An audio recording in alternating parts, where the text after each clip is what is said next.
Welcome to the Gay Buddhist Forum, where teachers from all schools of Buddhism offer their perspectives on the Dharma and its application in modern times, especially for LGBTQI audiences. These talks are offered freely to the world and made possible by appreciative listeners.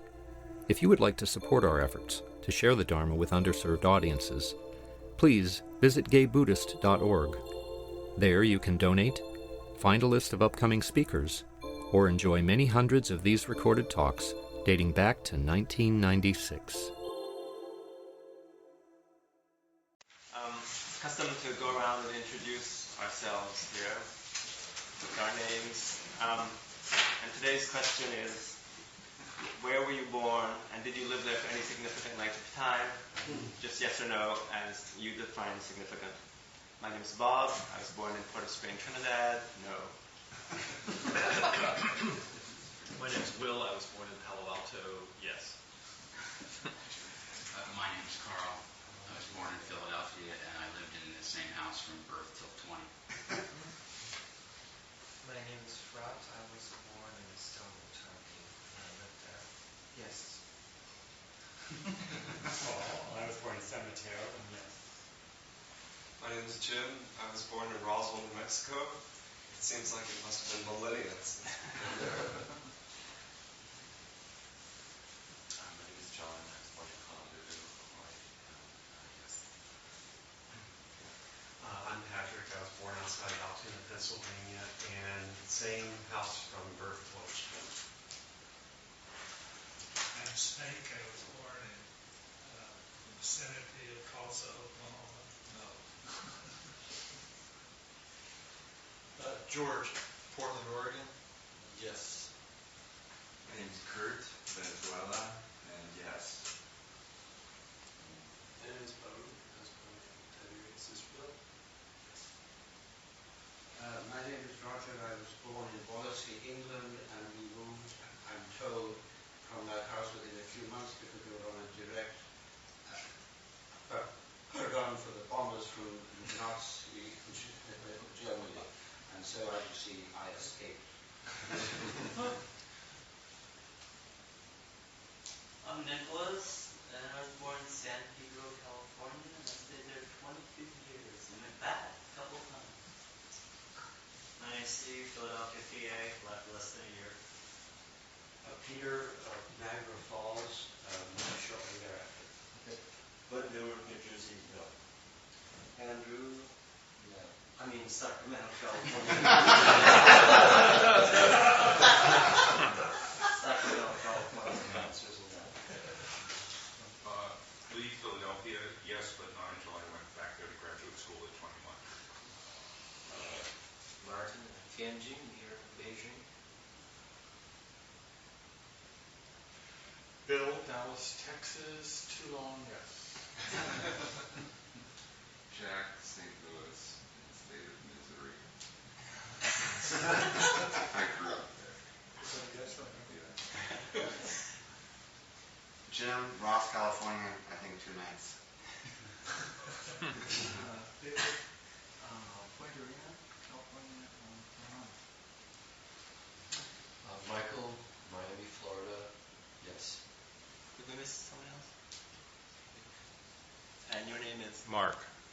And I was born in Penn State, Pennsylvania, and I left the night of graduation from high school and hardly ever went back. And Mark's going to introduce himself. Okay. I've been likened to a cross between Ram Dass and Haagen-Dazs.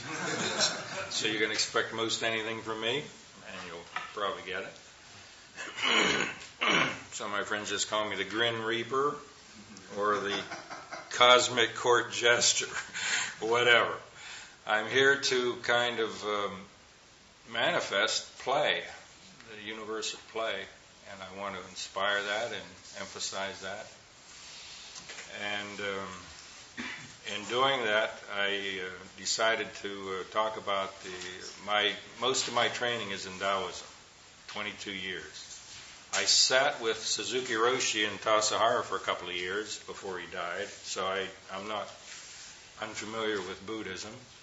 And I was in an Advaita Vedanta center for 10 years in Florida. So I went from Roman Catholic altar boy in central Pennsylvania to Advaita Vedantas, to Buddhist, to Taoist. So that's my progression. And it's kind of like how the talk is going to go also. Before I start, I would like to don my ordinary exterior and reveal the inner super Taoist. That was Zen, this is Tao t-shirt. And I'm going to start with a broad picture of religion in general and then work yes, and then work into Buddhist Taoist interaction and then just go into the peculiarities of Taoism. And so open your hymnals to page number 1, this one. And this is a product of 10 years of research. These succinct little observations came as a result of my Taoist teacher telling me one day in a Feng Shui class that different geographies, different typographies grow different psyches and different religions. And that fascinated. And he said out of different typographies you'll come completely different animals in different areas, ways of thinking, ways of living. And that fascinated me. So I thought I would research the different religions and their different emphasis.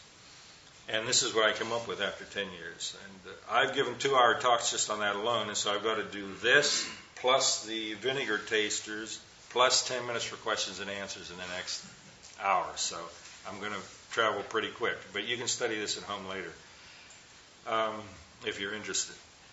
That the human body is represented there by that gourd kind of shape thing.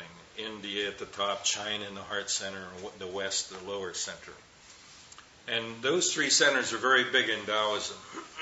Our Tai Ji styles start with, every Tai Ji style we do, or Qigong, we start with an affirmation that recognizes the importance of those 3 styles and the need to integrate them. Before we start any Tai Chi style, we make 3 circles, by the way.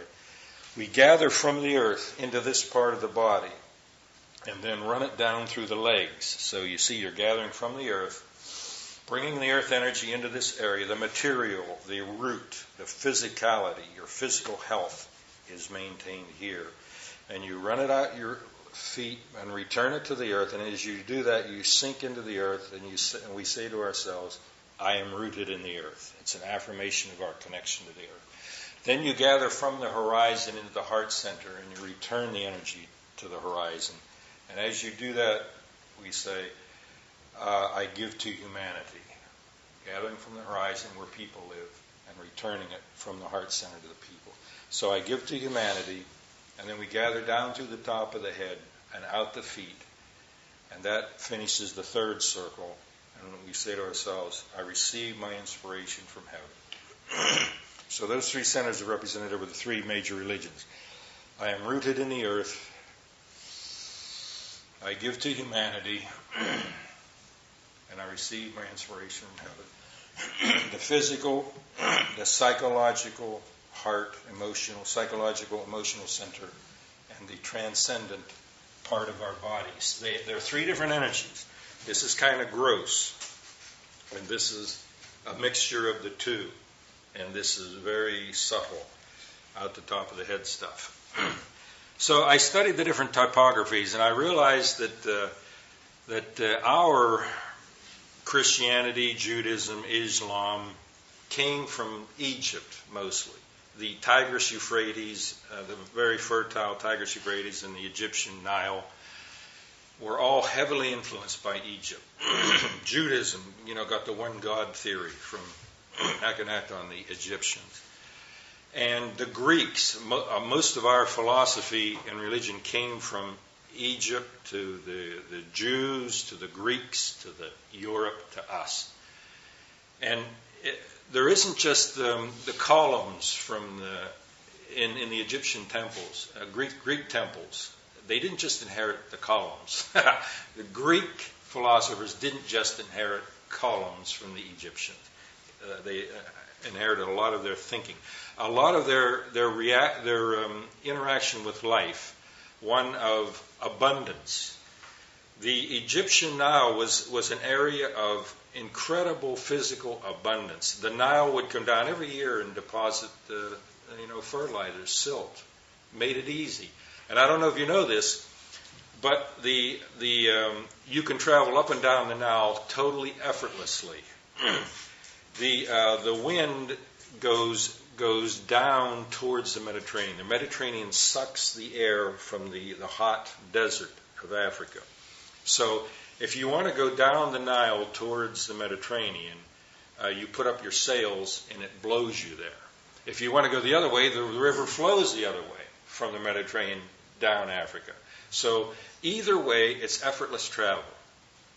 And that's just symbolic of how nice they had it in that area.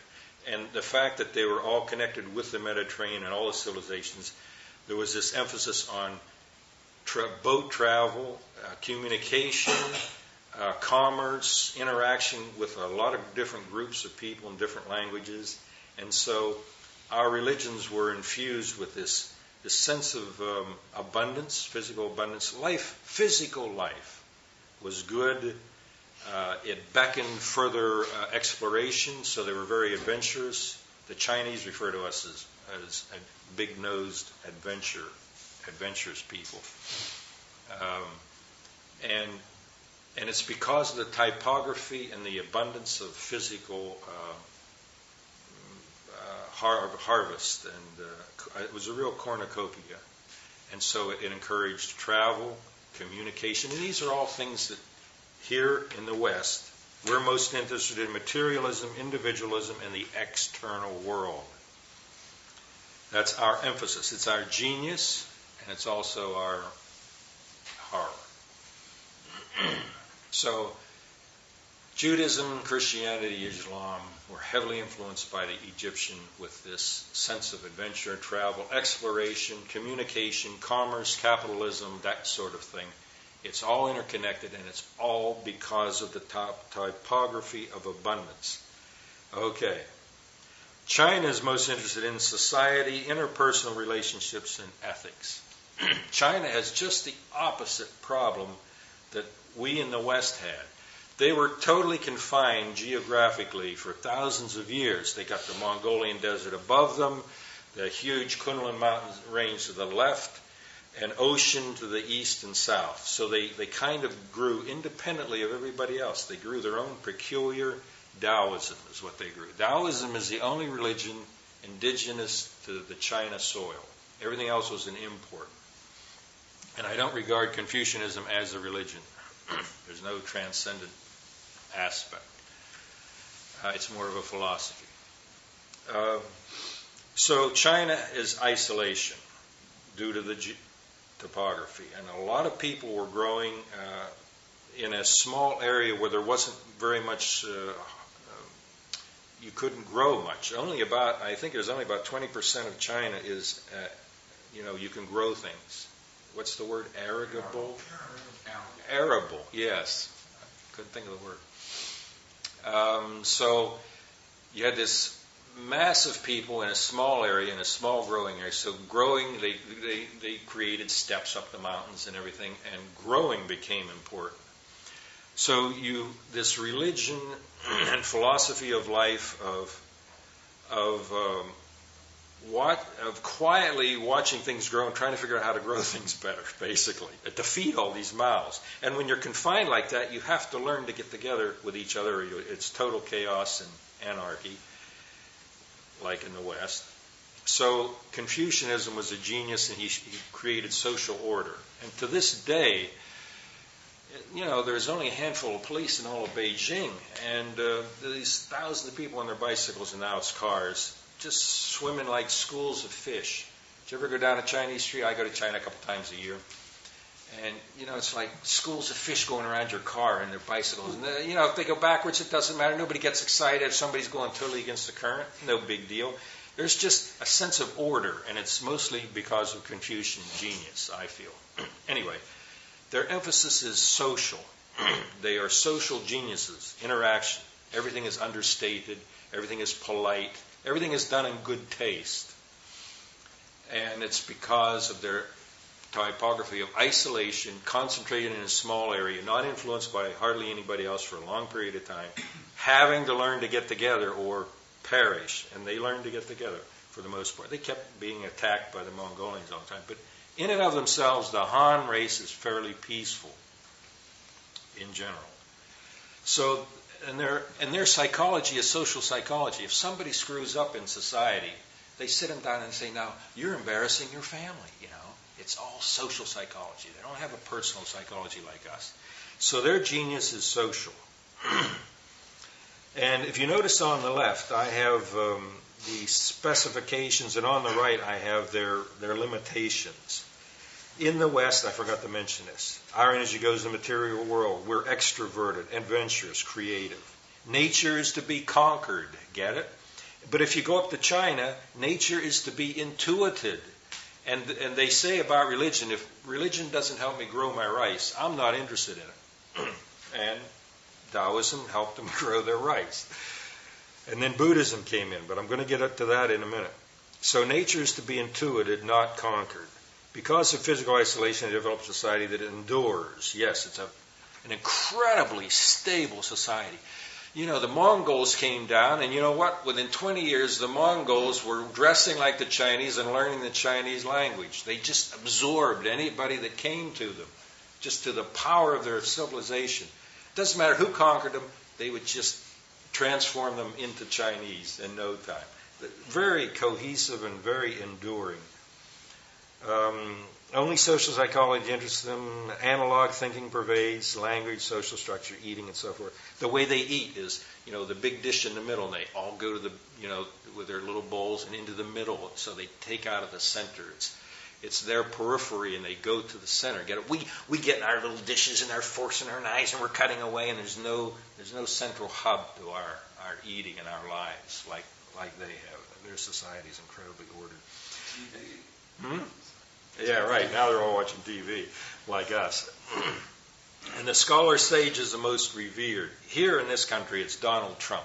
If Donald Trump and a professor and Gandhi, if Gandhi, Donald Trump, and a professor were walking down the street together, whose ass do we kiss in this country? We would run up to Donald Trump, get his autograph and so forth. In China, it would be the scholar. They don't care, you know, they would go to the scholar and listen to what he has to say about life. They have a love of knowledge. And in India, it would be Gandhi that gets the most revered. So that's an indication of where our values are, as to who we revere. Ours is a wealthy person, and so China is the scholar and so forth. Now, the shortcoming to the West in the lower right-hand corner, our religions are aggressive. Due to our adventurous nature, we're just naturally aggressive. We're intolerant, persecuting, and we have been known to exterminate entire cultures trying to save them. You know, that scenario. We're socially retarded and fragmented. Individualism run rampant causes continuous secession. We succeed. We come to the United States. You get 50 states. You get 250 Protestant religions. And they're all splitting off from each other. All we know is cessation, split, pieces. Anyway, that's the limitations of our society. The Chinese limitations, they have hardly any interest in religion whatsoever. Taoism never really caught on. It was for the rich. You had to pay a lot of money for these Taoist sages to give you immortality pills. And that's why Buddhism was so successful in China, is because it was for the masses. The same reason it spread in India. But I'll get to that in a second. Taoism, the only indigenous religion, never caught on. Buddhism was more escapism than transcendence, unfortunately, in China. And the Chinese have no mythology. Now, isn't that bizarre? No mythology. India is, you know, when I was in Advaita Vedanta, it was just one myth story after another. We got plenty of them. But China, a little story of Pangu, and they only came up with Pangu because other people had mythologies and they wanted to compete. So, but in general, I've always found that very strange about the Chinese psyche. No mythology. And their material well-being is low. Their agriculture hasn't changed in 4,000 years. So you see, our genius is down here, and we are socially retarded and spiritually bankrupt. China, whose has social genius, is materially poor, or has been for a long time, and spiritually uninterested. India, where I'm getting to now and going to finish with, their spiritual geniuses and their physical lives is pathetic. Have you ever been to India? You can smell Benares 50 miles away. It's disgusting. Huh? Oh, Benares is a city. Yeah, you can smell the city of Benares 50 miles away. Ugh. Anyway, okay, so now we're up to India. Their spiritual energy goes into the spirit and psychology. They're very philosophical, psychological, spiritual. They had concepts of the unconscious, the id, long before the West discovered it. And to them, nature is an illusion. To us, nature is to be conquered. To the Chinese, nature is to be intuited and wooed of its secrets. We rape nature. We just get in there and cut away at it, and we don't get much of nature when you take that attitude. But the Chinese will woo it and watch it and intuit for years and centuries and slowly get the secrets. But India, nature's an illusion, so the hell with it. Let's go into the spirit. Let's get into our minds and into the spirit. And when I studied the typography of India to account for their incredible retreat into their minds and in the spirit, all spelling bees have Indians at the top 4. They have incredible memories. They're unbelievable memories. And just very bright, clear minds. Anyway, I studied typography and I realized India had 3 choices. You got the frozen Himalayas at the top, which is pretty disgusting. And then you have the middle, which is total barren desert.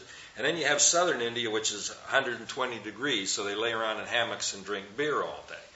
So, India didn't have much nothing much material. And then the Aryans came down and conquered the poor little buggers and imposed the caste system on them. So, in India, you look around, you're either 120 degrees or you're looking at a desert or you're in the Himalayas freezing your little butts off, and you're in the wrong caste, so let's go into the mind and into the spirit, you know what I mean?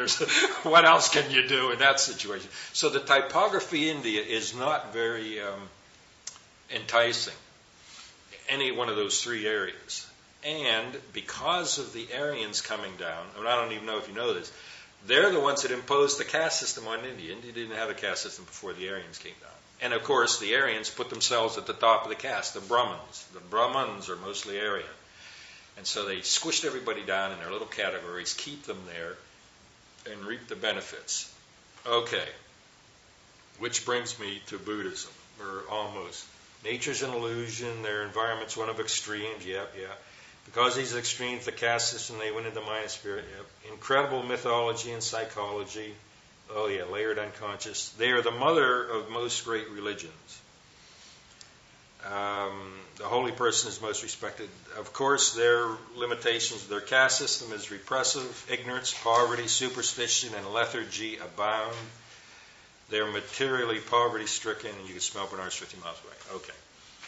Now, in this Indian climate of pretty nasty physical conditions, horrible psychological conditions due to the caste system, comes the Buddha.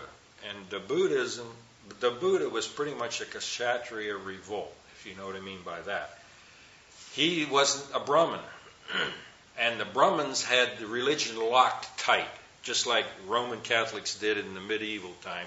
You had to go through the priest to get anything done, and you had to pay a lot of money. So they were very wealthy and very corrupt in India at the time of the Buddha. You had to go through the Brahmins to get any of your prayers answered and all that kind of stuff. So they had India locked up tight. And the Buddha comes along, and he's not even a Brahmin. He's a Kshatriya, which is a ruling class, the wealthy. He was a prince of a king, a local king. So he breaks through to total enlightenment and says, here, you don't have to be a Brahmin. You don't have to go through the system. You can attain enlightenment yourself. Wow, what a revelation that was. that's why it spread to China too, because Taoism was for the rich, and everybody knew that, and there was hardly anybody rich, so there was a real vacancy there. And Buddhism went into China and spread like wildfire because of that vacuum of religion. Okay, but anyway, meanwhile, back in India, the Buddhism has this incredible spiritual revolt that you don't have to be a Brahmin, you can attain it yourself. So the Brahmins kind of got together and thought, okay, try it. See what happens. So everybody's meditating like crazy, and not too many people were breaking through. And pretty soon the Brahmins, with their influence and power, start squeezing out Buddhism out of India. In other words, they wrestle their power back again, and Buddhism goes out of India and it's never come back because of the power of the Brahmins and the corruption and the power that goes with it. And the fact that the masses couldn't do all breakthrough, then they got discouraged. And the Brahmins were constantly telling them, you can't do it, you can't do it, you got to come through us. You're not evolved enough, and that kind of stuff. So they got discouraged, and the Brahmins just shoved Buddhism right out of India. So now it's in China, flourishing like crazy. And of course it went to Japan and flourished there also. So, Buddhism was more like a skin graft on a tree rather than a total takeover, because Taoism was already there, and it was fairly profound as it was. It was just simply too profound for the masses, and you had to be wealthy to get these secrets. You had to sit in the mountains with these guys for 40 years before they would dish this stuff out, because it was their livelihood, and they made a good livelihood. Many Taoists were advisors to the emperors, because the emperors all wanted to live forever, and the Taoists had their little immortality pills. Killed off a lot of kings that way. But anyway, so Buddhism comes to China, but Taoism's already there. So first there was a clash, and then they started intermixing, and then there's quite a bit of harmony. And in some monasteries now, and I visited most every Taoist monastery in China, there's Buddhists and Taoists under the same roof now. So they have a different pantheon to some extent, but they're generally harmonious. Even to the point, and this is an interesting story, one of the Mongols came down, they do that systematically, to come down and wipe out half of China and take over. But the Mongol couldn't unite the country because the Taoists and the Buddhists were squabbling. And he says, I can't unite this country as long as you all are, these two factions are fighting with each other. So he says, send the greatest Taoist exponent you've got and the greatest Buddhist, bring your best scriptures, and I'm going to listen to both sides, and I'm going to decide whether this country is going to be Buddhist or Taoist. Because I'm tired of this fighting, and whatever I say goes, and I don't have any axe to grind. I don't care which religion it is, Buddhism or Taoism, because I think it's all a bunch of crap anyway. So I'm going to pick one. So what they do is the Buddhist brings the Diamond Cutting Sutra, which has always been one of my favorites, and the Taoists bring what they call the Ching, Conversion of the Barbarian. And you know what? It's the same scripture. It's identically the same, except the Taoists stole it, basically. When Buddhism came in, it was a real threat to Taoism. And so they started taking on a little bit of pantheon, Well, we got some gods too, And they stole the Buddhist best scripture and changed it just enough that in the Buddhist scripture it says, there are innumerable beings as there are grains of sand in the river Ganges. And the Taoist, the same quote, because I helped translate it. The Taoist said, there are innumerable beings as there are grains of sand in the river of timelessness. So, they stole it. But at any rate, what I'm getting at is there's a lot of similarity there. And by the way, the Mongol he didn't fall for it. He knew the Taoists stole it, so he made the whole country Buddhist. So that was the Tang Dynasty, a time of great prosperity and unity under the Buddhists. But the Taoists wrestled it back again later, so it's been going back and forth. And now they've kind of blended so nicely that there's not that much distinction. But there's enough different in emphasis as to why I switched from one to the other, and that's what I'm going to go into now. and I'll leave a period of question and answers in a minute. I want to make sure I've covered everything. So you've got the three typographies, the three emphases, why Taoism spread to China, why it was so well received due to the spiritual vacuum. It's a Kshatriya revolt. Anybody can have access to the divine, and then it started mixing with Taoism. But there is quite a bit of a difference in emphasis, and it's one of the reasons I switched. And it is that emphasis of play, and the fact that so this brings us to the vinegar taster. Did you all read that? This is a famous Chinese painting where you have Confucius. The Chinese name is Confuzi. And the Buddha and Lao Tzu, and they're all tasting vinegar. And of course, the Confucian has a scowl on his face because he says it's sour, and the Buddha says it's bitter. And Lao Tzu is smiling because it's the way it is, and he accepts it. He doesn't resist.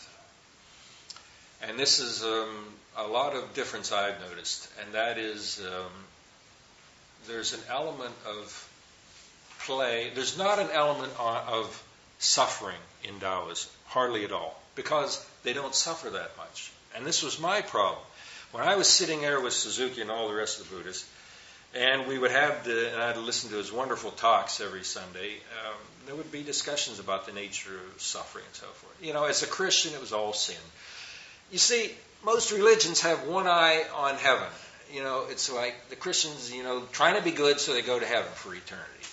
And the Hindus are trying to get off this cycle of reincarnation, karma, burning off karma, getting off the wheel of reincarnation, going from the multiplicity to the great oneness. This is what I did as a Advaita Vedantist for 10 years. Meditated my little butt off. I was studying with Ramana Maharshi at the time. His group, and then I blew through to the witness and had a lot of satoris and stuff, and so I didn't need that anymore. So I went with the Buddhists and out here in the West, and then the emphasis was on suffering. But I haven't had any suffering in my life, hardly any physical. I've never been sick.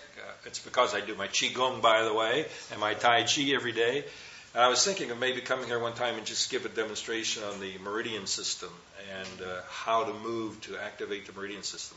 Less talking and more demonstration. I think that'll be my next thing. But we are going to do something really neat in a minute, though, physical. So this is all not going to be just me blabbering here, talking until I think of something to say, basically. I'm just winging it here. Where was I? Speaking of winging it.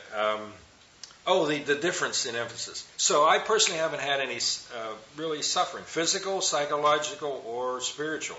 I didn't even have a dark night of the soul, like I'm reading about all these Christian mystics going through their dark... Well, if I grew up in Christianity, I can see why you'd have a dark night of the soul. But I think it's peculiar to Christianity, by the way. I don't think Buddhists and Taoists have that kind of a horrific dark night of the soul that John of the Cross and Rysbrook and all of them, Teresa of Avila went through. This emphasis on suffering didn't have any meaning to me. And then I was looking out the corner of my eye at the Taoists having all this fun, and they're trying to live forever. Oh, as I was saying, the Christians have one eye on heaven, the Hindus trying to get off the wheel of reincarnation, the Buddhists are meditating like crazy so they eliminate suffering in their lives and go beyond ego and so forth. And the Taoists are drinking wine and having a good time, and yet there's this transcendent element about them at the same time. And so what's the secret? What's the difference? And the difference is an attitude of non-resistance to what is and a sense of play. And it doesn't matter what you're doing. You're filling out your income tax. It doesn't matter. It can be play if you happen to know your own divinity, basically. A minor challenge in life. If you break through to your own divinity, life becomes play. Let's put it this way. If you ask people, why is there a world? Why are we here? the best answer that you'll probably ever hear is that it's the play of the Lord, the Leela of the Lord. Well, why aren't we playing then? Why aren't more people playing? Have a sense of play if life truly is a manifestation of the play of the Lord. So, if you live right, you won't suffer that much, and it can be play. And that's what I want to emphasize. And that's why I switched to Taoism, and why my life is... I'm writing my autobiography right now called Life as Play. And I had a choice in the old days, before I came up with that title, it was going to be called The Agony in the Agony. But I decided, no, that was a little too Buddhist. That was in my Buddhist days. But now it's the Life as Play. So I want to encourage that. And I say, if you live right and if you know your divinity, life can be play. So how do you live right? Well, most people aren't integrated. Particularly Christians. It's like, yay, good, and, boo, sin, yay, good, and then the sin creates this horrible, unconscious id that follows them in their wake.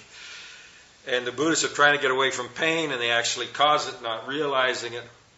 But if there is this sense of... and it isn't just going with the flow. That's a Buddhist thing also. And Master Ni got really mad at me when, my teacher was Taoist Master Ni Hua Ching. You may have read I hope you've read some of his books. He's one of the best Taoist writers alive today, and he's in his late 80s now. He's retired. What did I just say? I lost my train of thought. Go with the flow. Oh yeah, going with the flow. One day there was this bug on the ground. We just had this big meeting, and the bug was wandering around. It was kind of coming towards me. And Master Ni was sitting there on a stool, and he says, Mark, that's not a bug. He said, that's a high-level being, and it's going to grant you any wish you want. What do you want? And you'll really get it, he said. He was serious. And that was just right after all my Buddhist training. And I said, I wish nothing. I desire nothing. And then I thought, I think he's crazy. So I walked around a table, and I'm standing over there now, and the bug just starts meandering over that way.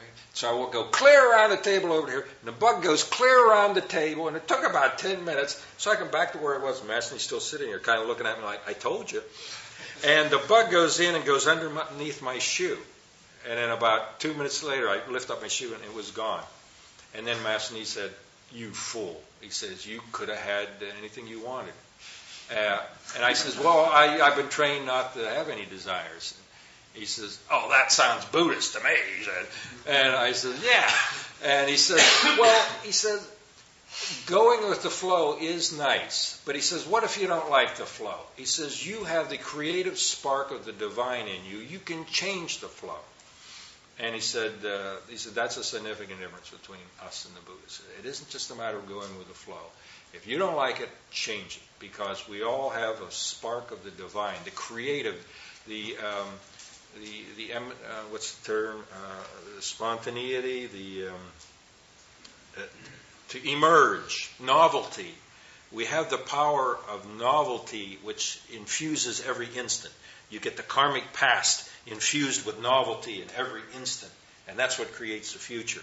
Well, if you realize your divinity, you are that novelty, and you can go in and create what you want. Not as an ego, but you're with the divine flow, with a bit of the creative ability with it. See what I mean? It's an added dimension that I didn't have as a Buddhist. I just was always going with the flow, which in my case was always nice, so I didn't have to worry. I was just led into incredible circumstances and people and places and all that kind of stuff. So going with the flow worked for me. But he kept trying to instill me that you're not utilizing your creativity, your ability to create and to manifest what you want. So that's another significant difference. But the main thing is this sense of play due to non-resistance. Now that sounds like going with the flow. But you're free to resist. See? When you're totally free, you can even resist, and that's part of the flow. Get it? Okay, so that's what I want to emphasize, and that's the difference for me. And do you have any questions or anything about the good Taoist life? Yeah, you were first. Hi. Well, first of all, I love what you have to say. And I want to go back to the schema that you have because it ties in interestingly with something that I've concluded very recently in thinking about what's happening in the world. And it's a piece, so I'm interested in your reaction to this. And there's a piece of this which I think needs to be updated. Yeah, it's possible. Yeah, this is 20 years old. Okay. Well, I believe that I've just recently come to the conclusion that the central socioeconomic thing that's going to be happening in the next 25 years, which in turn is a response to globalization, particularly information exchange, is that the level of international inequality, economic inequality in at least the more advanced nations and middle nations like China and India is going to be declining, and the level of economic inequality in all of these is going to be going up. So that what's going to happen is that the people who in a variety of ways, intellectual and spiritual and emotional, are more capable of dealing with circumstances, it won't matter where they are anymore. That's true. They're in China or here. That's right. And on the other hand, the people who were less capable and were being lifted up from where they lived will not be lifted up so more. So I think that that's going to have very unknown socioeconomic changes. And so part of what's going on here, I think, is material well-being in China being low is rapidly changing. It is probably changing somewhat more slowly in China, and the focus on logical positivism and the scientific method and materialism in a slower fashion, I think, is changing the developed world. So that this factor of integration and interconnection and globalism is moving all of these together. And one question that, thinking about your schema in relationship to that, is whether the Chinese focus that you talk about here on the order of society and relationships may also move out and have some impact on decreasing the otherwise rising economic inequality in nations like the United States. So that was a long statement, but I'm still trying to get the question in there. Was there a question in there? Yes. How would you update this for the... And yes, just in the way you said that these three are all merging together due to the Earth shrinking and due to communication. And communication is our genius. And the world owes a lot to us. That lack of communication in China was apparent when I got into Tai Chi maybe 35 years ago. I was one of the first Westerners. And when I went over there, there would be a Tai Chi master on one side of the street and another on the other, and they hadn't spoken to each other in 30 years.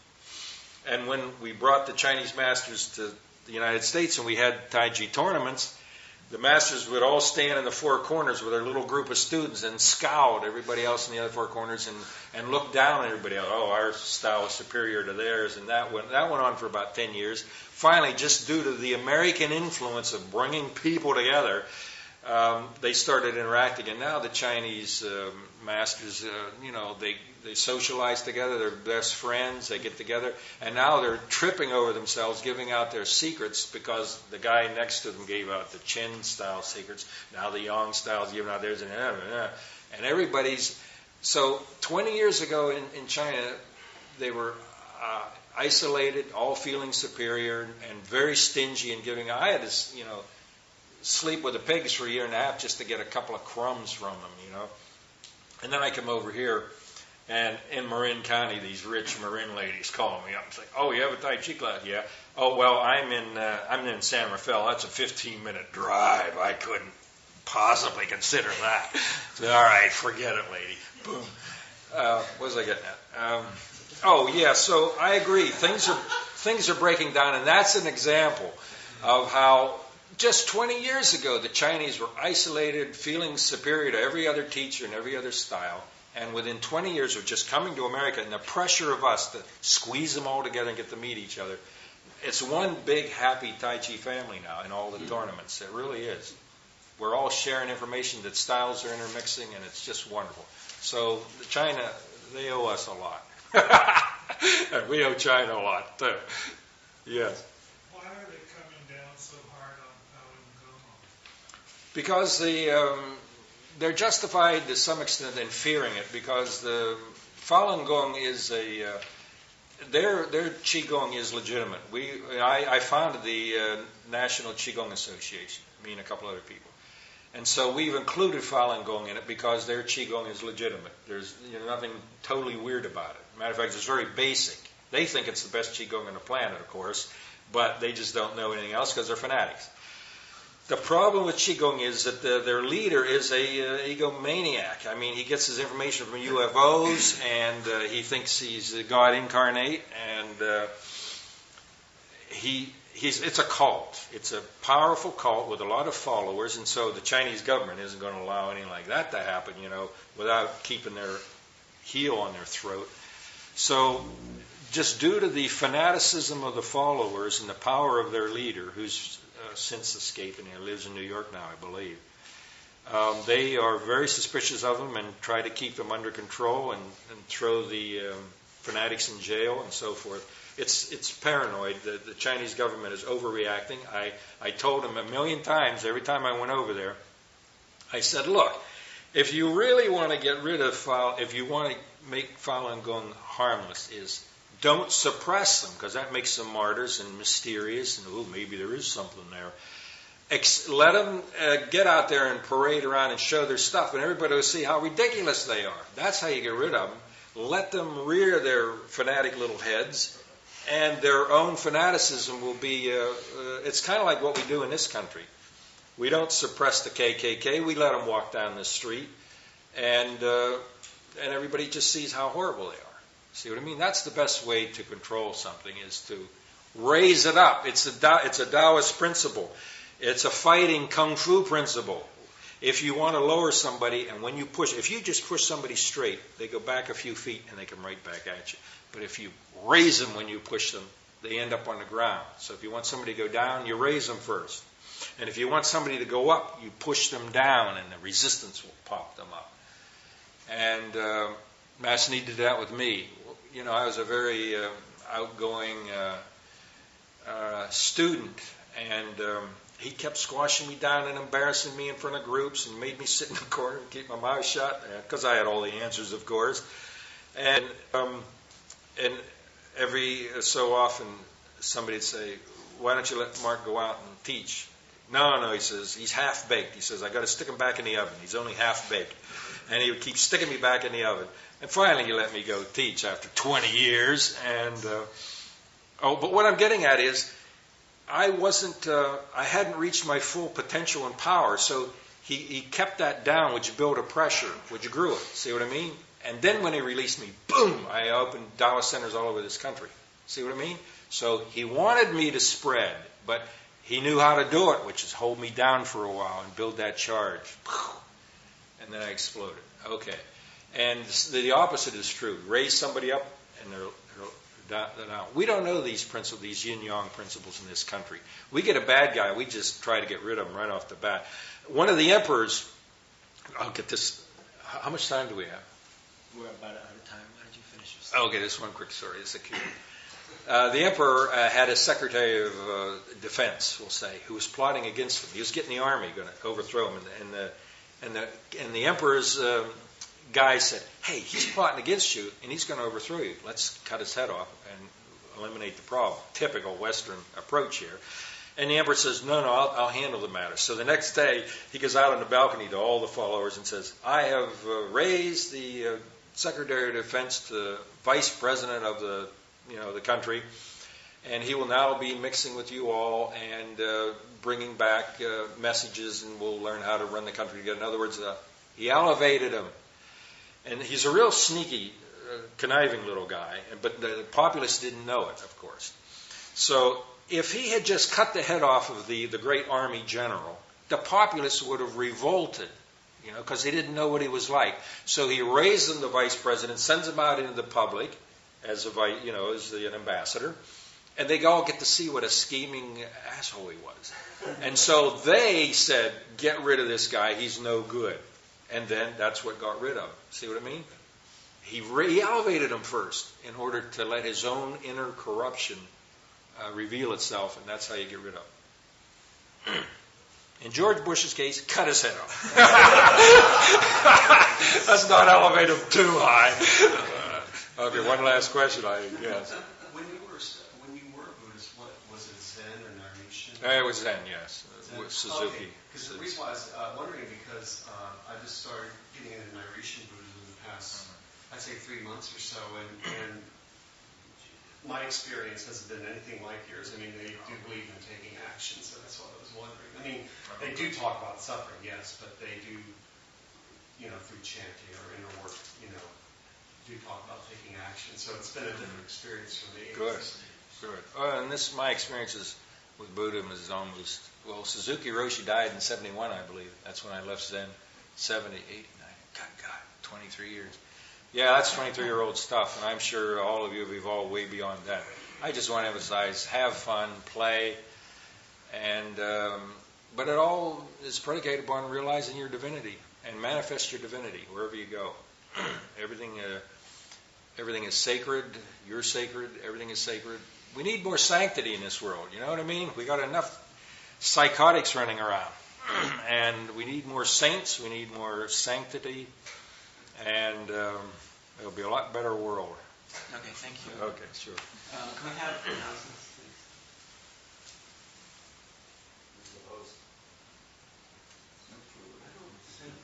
The host didn't turn up today, so there's probably no refreshments. Yeah, we don't have a host here today. We do have a vacancy for hosts.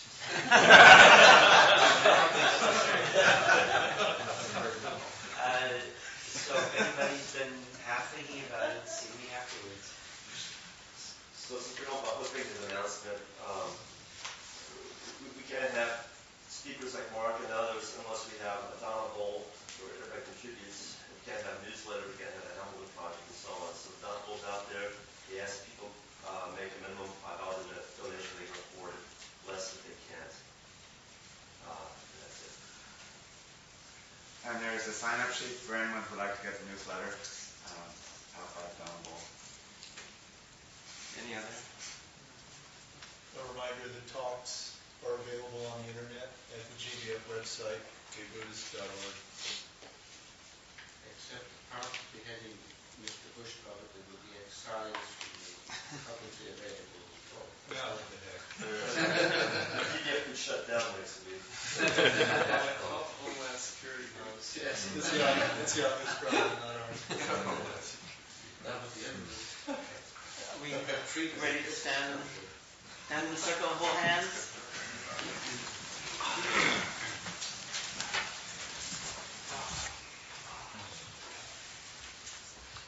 I think I'm going to read the offering of merit. By the power and truth of this practice, may all beings have happiness and the causes of happiness. May all be free from sorrow and the causes of sorrow. May all never be separated from the sacred happiness which is without sorrow. And may all live in equanimity, without too much attachment or too much aversion, and live believing in the equality of all that lives. Thank you for listening to the Gay Buddhist Forum. If you would like to hear several new talks per month and be notified of upcoming speakers so you can participate live, please subscribe to this podcast, like us on Facebook, and join our mailing list by visiting gaybuddhist.org.